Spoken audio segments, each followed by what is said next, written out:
안녕하세요. 사랑이 가득한 유치반입니다. 저희는 11월 공모임 때 발표한 내용을 연구 과제로 선정하였습니다. 2학기가 되면서 부모님들이 학습적인 부분에 대해 많이 걱정하신다는 것을 느낄 수 있었습니다.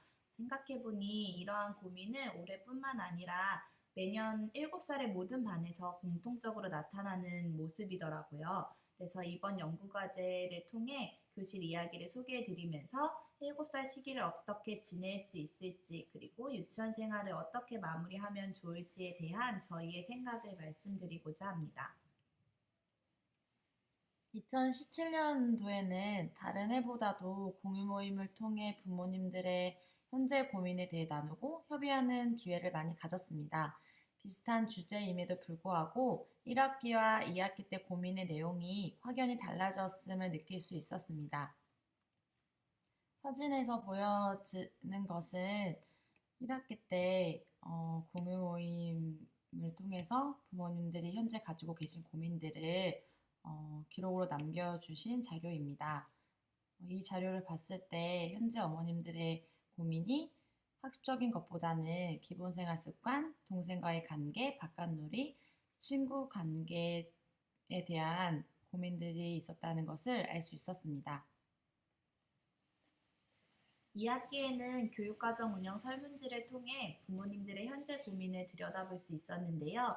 대부분 언어나 수 같은 학습적인 능력에 대한 걱정이나 알림장 쓰기, 연필 잡는 방법 등 학교 생활에 잘 적응할 수 있는 보편적인 방법들에 대한 요구가 많아졌음을 알 수 있었습니다. 이렇게 고민의 내용이 변화한 데는 부모님들도 물론 유아기 시기의 놀이가 중요하다는 것은 잘 알고 계시지만 졸업 후에 학교를 입학했을 때 겪는 환경이나 생활의 변화에 대해서 걱정과 불안이 많이 드는 시기이기 때문인 것 같습니다. 부모님들과 상담을 하면서 저희도 어린이들과 이야기를 어떻게 보내면 좋을지, 어떤 부분들을 통해 취약 전 준비를 할 수 있을지에 대해 다시 한번 고민하게 되었는데요. 부모님들이 말씀해 주신 부분들도 물론 중요하지만 그보다 어려워도 포기하지 않고 노력하는 힘을 기르고 즐기면서 도전하고 생각을 자유롭게 표현하는 태도를 경험하고 배워나가는 것이 어린이들의 성장에 있어 큰 힘이 되어주지 않을까 하는 생각을 갖게 되었습니다. 그래서 지금부터는 교실 이야기를 통해서 어린이들이 이러한 가치와 태도를 어떻게 경험하고 배워가고 있는지에 대해서 말씀드리겠습니다. 첫 번째로 소개해드릴 놀이는 공연놀이입니다.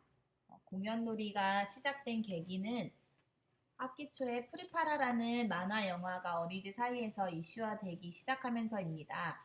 프리파라라는 애니메이션을 보면 악기를 사용해서 공연하는 장면들이 많이 나오는데요. 여자 어린이들이 이러한 장면을 흉내내면서 메시지 센터에서 악기를 만드는 모습들이 많이 나타났습니다.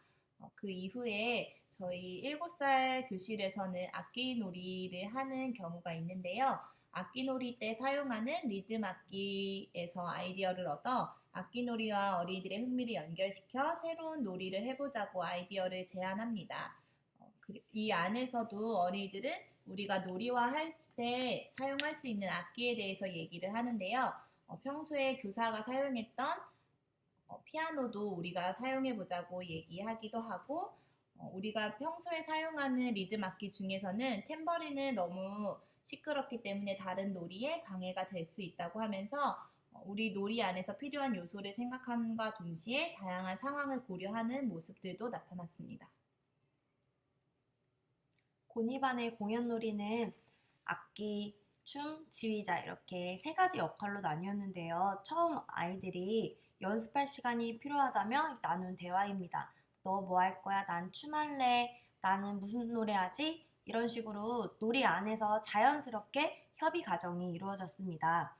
아이들은 말로만 협의를 하는 것이 아니고 구체적으로 자신들이 나눈 역할이 드러나게끔 가사를 뽑아달라고 이야기를 하고 그 가사를 통해 기록을 하면서 조금 더 구체적으로 계획을 해나가기 시작했습니다.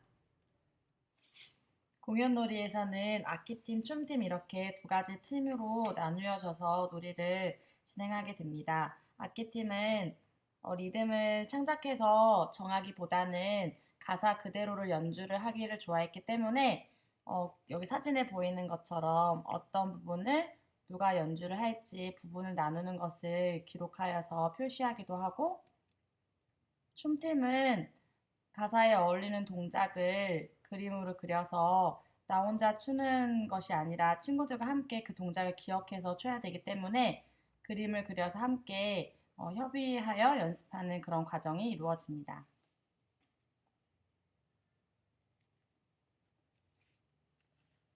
그래서 아이들은 놀이를 선택한 후에 놀이 안에서 친구들과 협의한 기록지를 가지고 연습을 하는 시간을 갖는데요.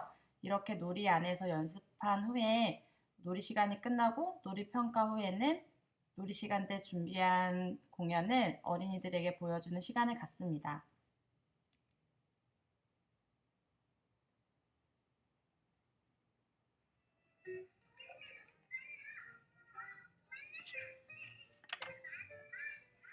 지금 보이는 영상은 아이들이 놀이 안에서 어떻게 친구들과 협의를 하고 연습해 나가는지의 과정이 드러나는 영상입니다.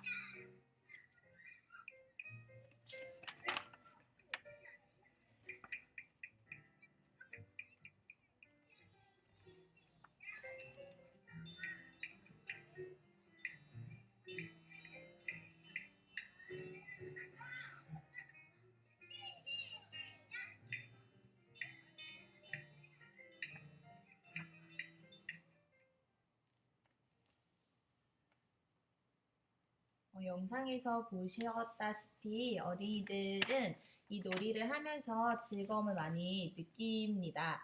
이러한 즐거움에서는 그동안 금지됐던 부분을 놀이로 풀어갈 수 있다는 즐거움뿐만 아니고 친구를 위한 공연을 준비하고 친구와 함께하는 공연을 준비한다는 즐거움이 더해져서 놀이 속에서 겪는 즐거움이 더 배가 되는 것 같습니다. 하지만 이런 즐거움뿐만 아니라 협의를 하는 과정에서는 많은 갈등이 일어나기도 합니다. 일어난 갈등 상황은 크게 세 가지로 볼 수 있었는데요. 역할 정하는 것에 대한 갈등, 그리고 연주하는 방법에 대한 갈등, 그리고 태도에 관한 갈등, 이렇게 나누었습니다. 그래서 공연 놀이를 할 때는 갈등 상황이 일어날 때마다 아이들과 대집단 시간에 함께 모여서 이 상황에 대해서 이야기를 나누기도 합니다. 지금 앞에 보신 것처럼 세 가지로 크게 나눈 갈등을 아이들과 대집단 시간에 이야기를 나눴을 때 아이들의 이야기에서는 그 상황이 이해되지 않고 기분이 짜증났다라는 그런 이야기를 많이 했는데요. 이 상황에 대해서 다시 한번 생각을 해봤을 때 내 뜻대로 친구들이 따라주지 않고 그리고 친구의 의견을 받아들이는 데 있어서 어려움이 있었기 때문에 그런 어린이들의 감정 안에서는 짜증이 자꾸 생겨나는 그런 마음이 드는 상황들이 많았습니다. 그래서 이 상황에 대해서 이야기를 나누는 시간을 통해서 내가 그 상황에서 왜 화가 났는지 또 그 친구는 왜 화를 냈는지 나의 입장뿐만 아니라 다른 친구들의 입장을 생각해 보는 기회가 됐습니다. 그래서 아이들이 이야기를 했을 때 공연 놀이는 혼자 하는 것이 아니라 다 같이 함께 협의하면서 하는 놀이이기 때문에 의견을 맞춰가는 것이 중요하다라는 이야기를 했는데요. 그래서 의견을 맞춰가기 위해서는 우리가 함께 정해야 되는 약속이 필요하다라는 이야기도 하였습니다. 그리고 이때 아이들이 의견을 맞춰가는 것이 중요하다는 이야기를 하면서 1학기 때 종달새반과 함께 도미노 놀이를 했던 경험을 이야기를 하기도 하였습니다. 그때에는 도미노 놀이를 하면서 본이반과 종달새반이 함께 의견을 맞춰가는 그런 과정을 중요시 생각했던 시기였기 때문에 그때 경험했던 그런 과정들이 이때에도 영향이 되어서 아이들이 그런 의견을 맞춰가는 것이 중요하다라는 생각을 잘 떠올릴 수 있었던 계기가 되었습니다. 어린이들은 이런 세 가지 갈등 유형에 따른 구체적인 해결 방법에 대해서 이야기를 합니다. PPT에 보이는 것처럼 역할 정하기에 대한 거는 가위가위보라든지 대댄지라든지 코카콜라 같은 방법, 그리고 연주 방법에서는 가사대로 연주를 할지 아니면 우리가 새로운 리듬을 만들지 태도에 관해서는 친구에게 조금 더 부드럽게 이야기를 하고 끝까지 놀이에 책임을 지자는 이야기를 하는 것처럼 마음을 맞춰갈 수 있는 구체적인 방법들을 각 상황에 맞도록 제안하는 모습을 볼 수 있었습니다. 이렇게 함께 할 수 있는 과정을 경험하기 위한 방법들을 제안하는데 이게 정해진 약속이 돼서 무조건 지켜야 되는 것이 아니라 이 과정에서도 협의하는 과정에서 한 친구가 나는 오늘 이 방법을 사용하고 싶지 않아 라고 이야기를 한다면 다시 협의 과정을 거쳐서 어떻게 의견을 조율할지 서로 의논해 가는 모습을 많이 볼 수 있었습니다. 어린이들이 이렇게 협의 과정을 거쳐서 공연하는 연습하고 공연하는 모습을 간단히 영상으로 보여드릴게요.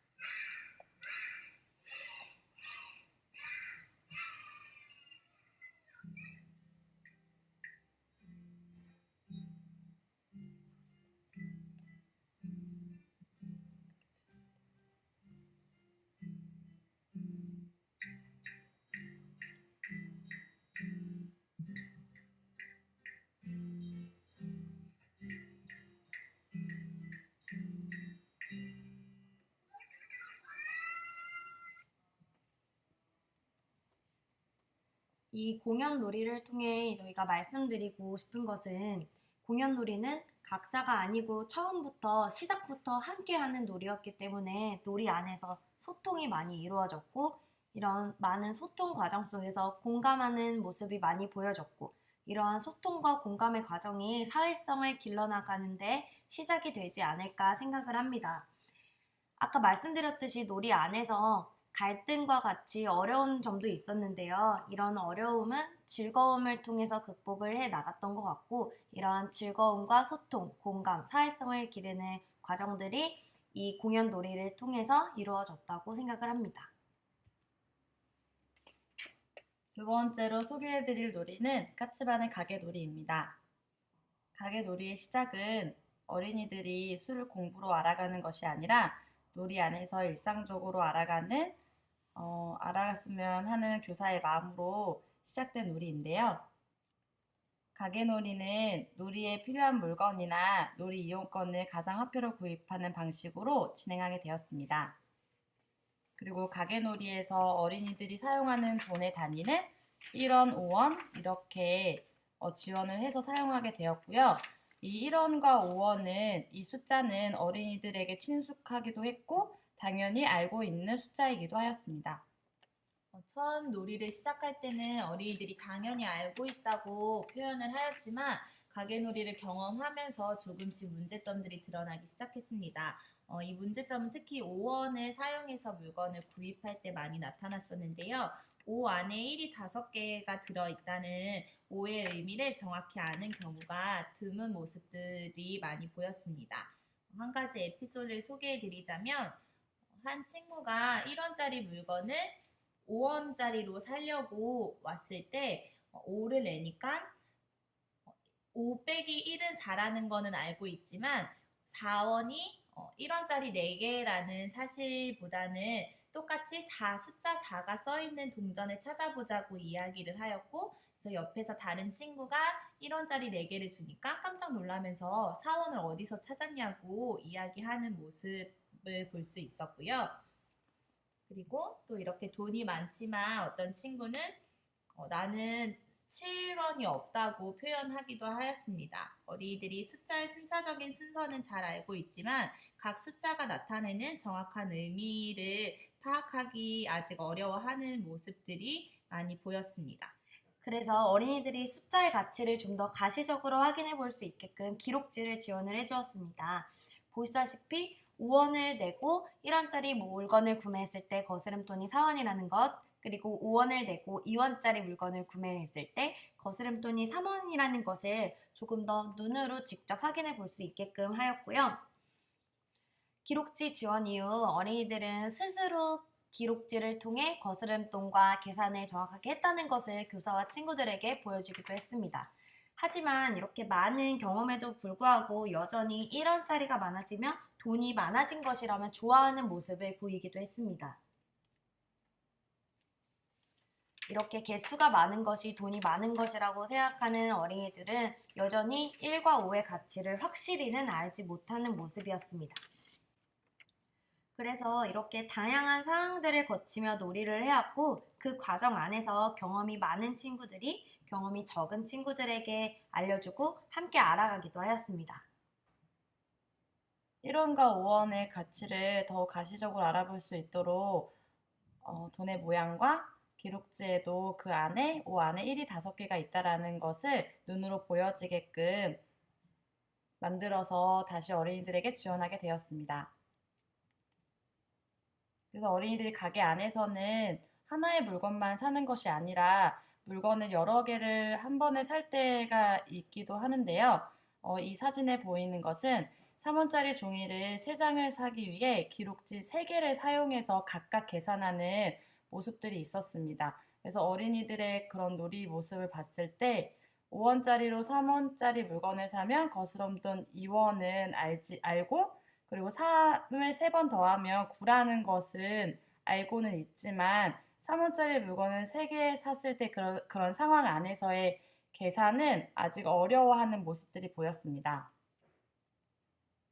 그래서 어린이들이 기록지를 통해서 이런 상황들을 도움을 받아가기 시작하는데요. 첫 번째 사진은 3원짜리 2개를 샀을 때 4원이 거스름 돈이었고 2원짜리를 5개 샀을 때 그리고 4원짜리를 3개 샀을 때 거스름돈이 얼마가 되는지를 이해하면서 기록지를 통해 도움을 받아가기 시작하였습니다. 그리고 3원짜리 물건 5개를 살 때는 15원이잖아요.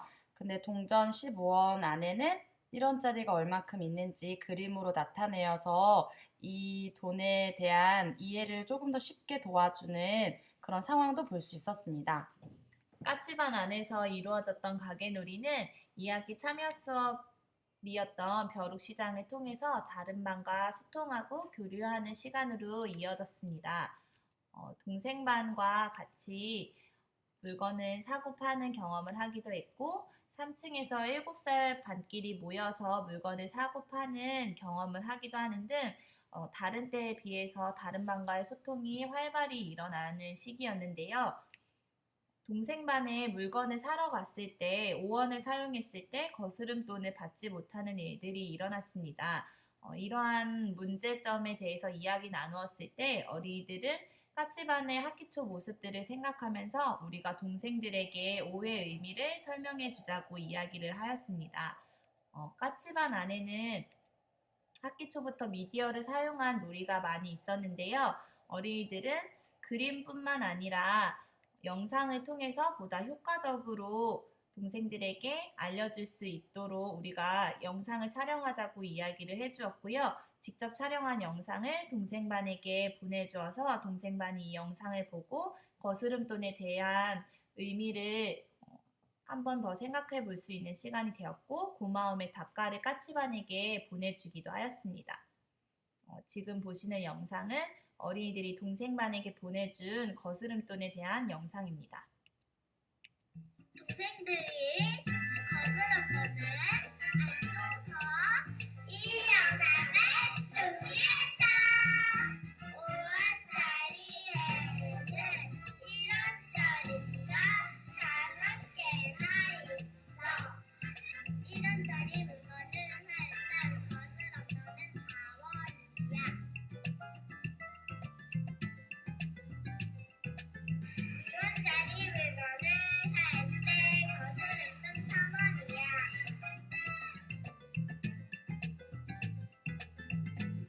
3원짜리 물건을 살 땐 거스름돈은 2원이야.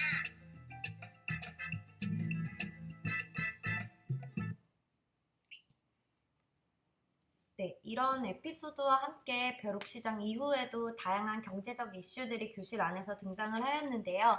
그중 한 가지가 카드에 대한 것입니다. 어린이들이 놀이를 하면서 이렇게 5원짜리 카드를 만들고 긁는 신용을 하면서 2원짜리 물건을 샀기 때문에 거스름돈 3원이 남았다고 이야기를 하기도 했고요. 이 5원짜리 카드는 너무 빨리 써버리기 때문에 아깝다는 말과 함께 그림과 같은 40원짜리 카드를 만들기도 했습니다. 40원짜리 카드는 보시게 되면 10씩 나누어져 있고 그것이 1씩도 나누어져 있어서 1원을 쓸 때마다 하나씩 지워나가는 방식입니다. 어린이들이 왜 놀이를 하면서 카드를 만들었을까 생각을 해보았을 때 가정과 사회에서 경험하는 것들을 이렇게 놀이 안에서 직접 만들어 보며 궁금증을 풀어가고 있는 것은 아닐까 하는 생각을 하기도 하였습니다. 어린이들의 40원짜리 카드를 조금 더 자세히 들여다보시면 40이라는 숫자를 4와 0 이렇게 두 가지 숫자로 개념으로 외운다고 하기보다는 40 안에 10이 4개 들어있고 10 안에 각각 1이 10개씩 들어있는 듯 숫자 안에 담긴 뜻을 알아가고 있다는 것을 보실 수 있으실 겁니다.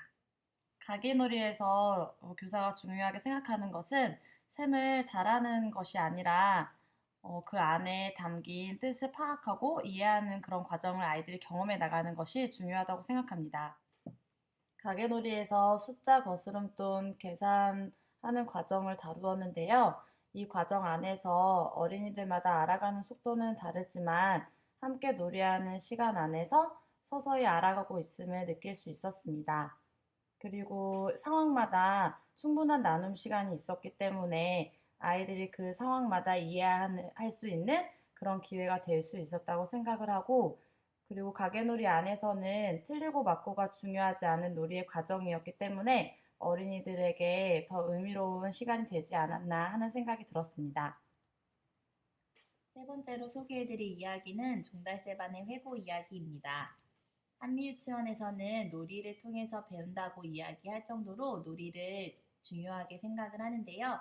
그래서 어린이들의 놀이 시간에는 교사가 어린이들의 놀이를 기록하기도 하고 어린이들이 하원한 후에 기록을 해석하는 작업을 합니다. 근데 이러한 과정을 거치면서 어린이들의 놀이의 주인인 만큼 교사도 기록하고 해석하고 어린이들의 놀이를 지원하는 작업을 하지만 어린이들 스스로 놀이를 기록하고 해석해보는 경험을 해보면 어떨까 하는 생각이 들었고요. 그래서 1학기 때부터 어린이들과 놀이를 기록해보는 일들을 해보았습니다.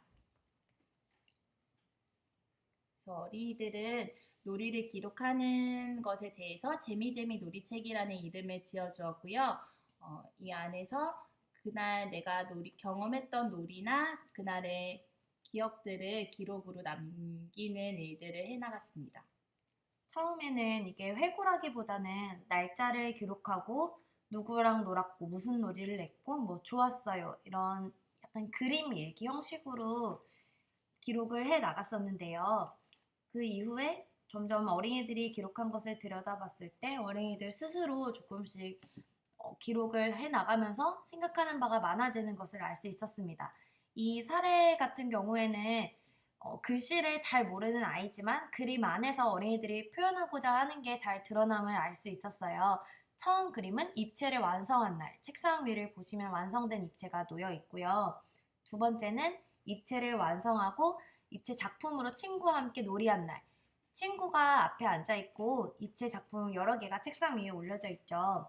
세 번째 그림은 입체를 완성하지 못하고 정리를 한 날, 책상에는 보시면은 입체 전개도가 그려져 있는 것을 보실 수 있고, 마지막은 입체 팽이를 만든 날의 그림입니다. 마지막 그림을 보시면 책상 위에 팽이를 오리고 남은 동그란 종이 조각을 보실 수 있으실 거예요. 이런 것처럼 어린이들에게는 100가지 언어가 있다고 하잖아요. 어린이들의 표현이 참 다양하고 이 아이 같은 경우에는 그림 안에 구체적으로 드러나 있다는 것을 볼 수 있었습니다. 이 어린이 같은 경우에는 첫째 날의 기록에서는 전개도만 완성했다는 것을 볼 수 있었고요. 그 다음 날의 기록에서는 다리 한쪽만 완성했다. 그래서 미완성된 부분을 기록함으로써 그 다음 놀이에 대한 계획을 자연스럽게 세우게 되는 모습이고, 마지막 장면을 보시면 드디어 입체 작품을 완성했다는 것을 보실 수 있으십니다. 이 사례를 통해서 알 수 있듯이 어린이들의 회고 안에는 어제의 놀이의 이야기가 오늘로 연결이 되고 오늘의 놀이 이야기에서 내일의 계획을 세우면서 어제, 오늘, 내일이 연결되는 모습을 볼 수 있었습니다. 그리고 아이들이 회고하는 과정 안에서 단순히 재미있었어요라고 끝내는 것이 아니라 나의 감정과 그날의 상황과 다음날의 계획을 생각하면서 자세하게 표현하는 모습들을 볼 수 있었는데요. 어린이들이 하고 있는 회고가 단순히 그날을 떠올리는 회상의 개념이 아니라 아이들이 스스로 계획 실행 평가하는 그런 과정을 경험할 수 있는, 그리고 그것을 기록하는 회고로 자리 잡아가고 있습니다. 어린이들의 기록을 보면서 2학기 때는 기록의 형태를 조금 더 구체화해 보았는데요.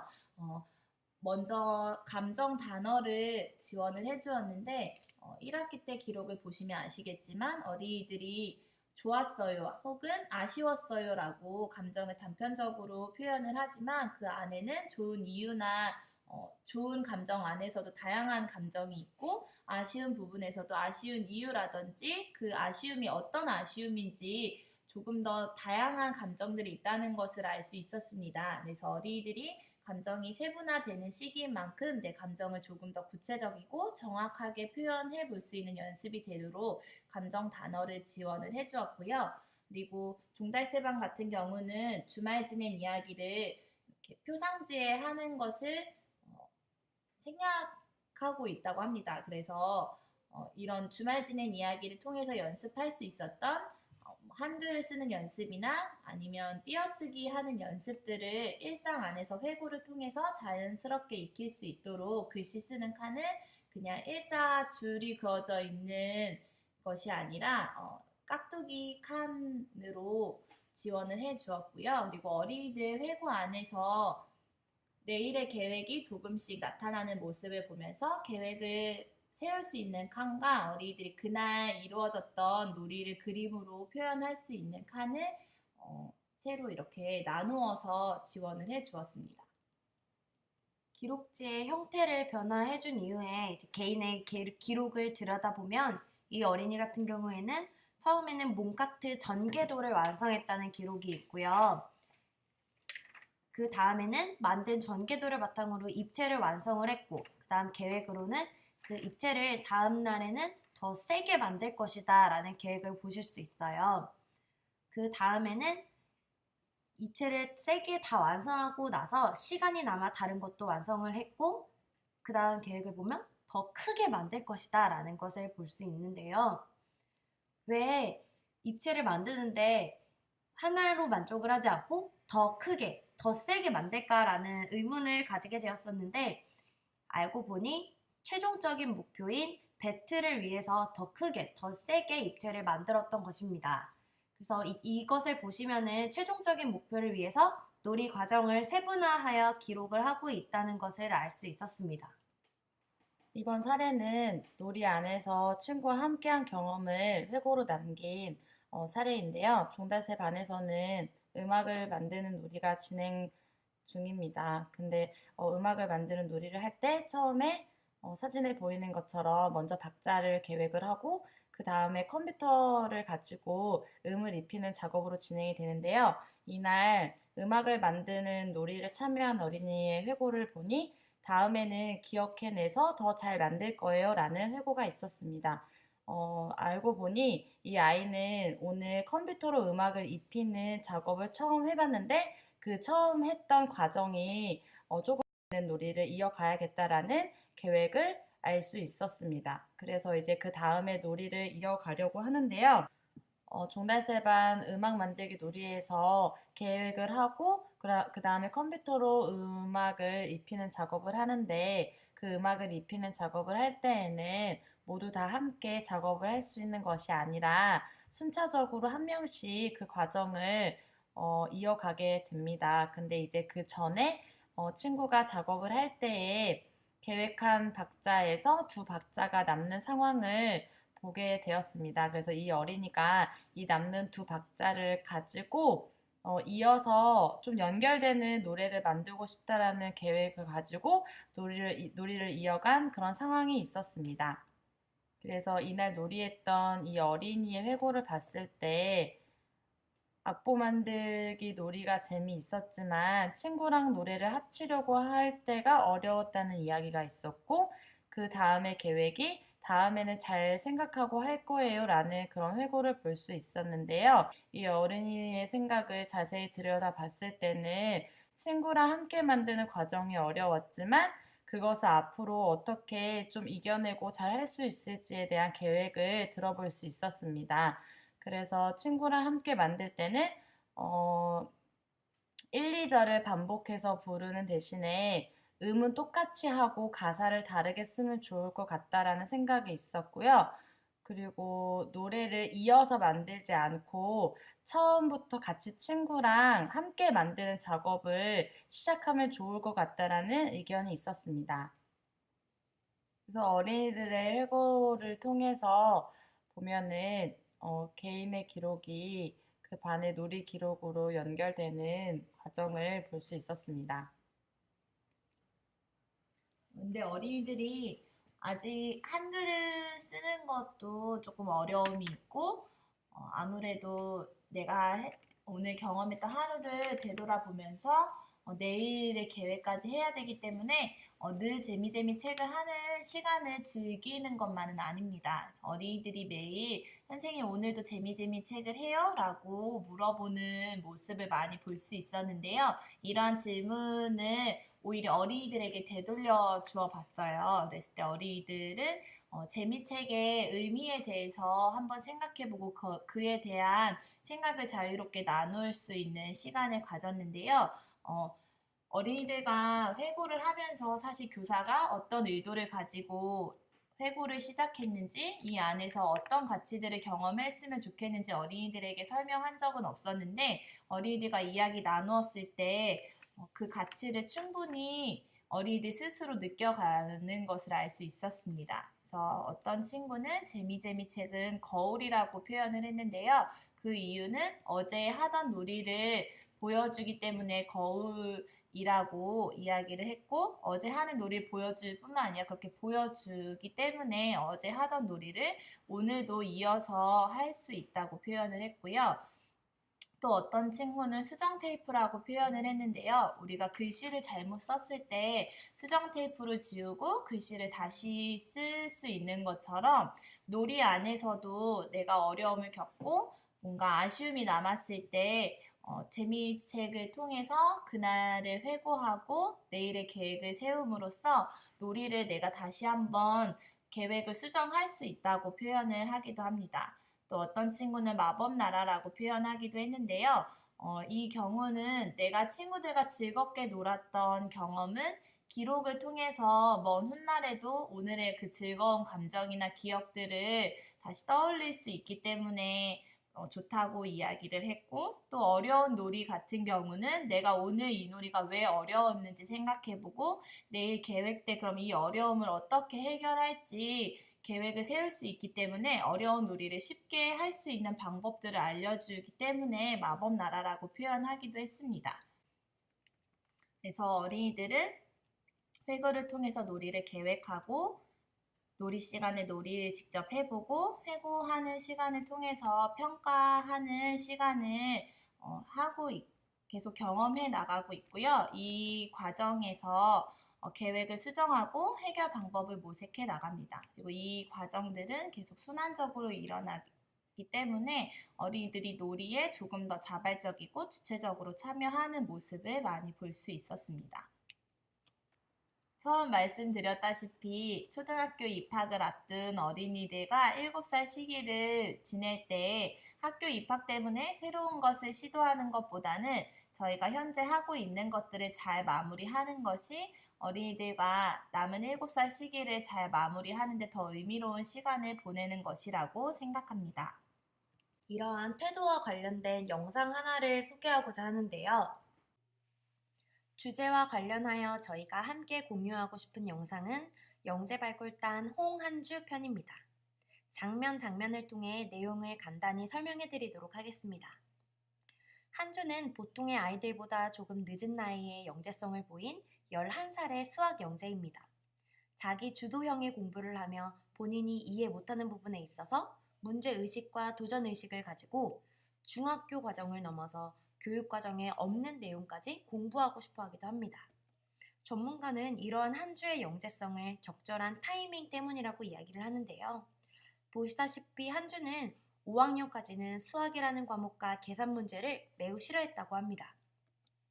하지만 중학교 1학년 수학에서 다루는 방정식을 접하고부터 수학이 재미있어졌고 수학에 대한 흥미를 확장시켜 나가는 계기가 되었다고 합니다. 단순한 암기와 연산 능력을 필요로 하는 초등수학과 달리 방정식과 같은 사고력 그리고 추론 능력을 필요로 하는 중등수학 과정이 한 주의 그 시기 흥미에 크게 와닿았던 것입니다. 결정적으로 가장 중요했던 것은 한 주가 이런 것들을 충분히 다루어낼 수 있을 나이인 현재까지 기다려주었던 한 주 부모님의 양육 태도였습니다. 한 주의 어머니는 한 주가 태권도에 빠져있을 때나 큐브에 빠져있을 때 등 아이가 좋아하는 것을 인정해주고 그 자체를 응원해주었다고 합니다. 하지만 아이가 빨리 성취하게 하려는 바람에서 모든 걸 빨리빨리 시작하려고 선행을 시키는 경우가 있기도 하는데요. 선행학습에 대한 고전적인 연구 결과에 따르면 만 10살쯤 되는 아이들에게 어떤 특정한 영역을 더 선행시켰을 경우 만 18살쯤에 가서는 오히려 선행시킨 것에 대한 역량이 떨어졌으며 수많은 연구 결과에서도 선행학습 효과가 거의 없다는 것을 뒷받침하고 있습니다. 아이가 좋아하는 것을 인정하고 기다려주며 강요하지 않는 한 주 부모님의 양육 태도가 한 주로 하여금 스스로 탐구하며 공부할 수 있는 기회를 주었던 것입니다. 저희는 이 동영상 자료를 통해서 학습적인 능력을 키우는 것보다 현재에 관심 갖고 있는 것이 무엇인지 들여다보고 존중해주는 성인의 태도가 어린이 삶에 얼마나 중요한 영향을 미치는지 말씀드리고 싶었습니다. 저희 아이들이 초등학교에 입학했을 때 환경적으로 약간의 변화와 차이는 있겠지만 현재의 삶과 서로 동떨어진 것이 아니라 어린이들의 성장 과정에서 연결선상에 있는 것이기 때문에 한미유치원에서 배워나간 다양한 가치들과 경험들이 초등학교 생활의 밑바탕이 되어주지 않을까 생각합니다. 감사합니다. 감사합니다.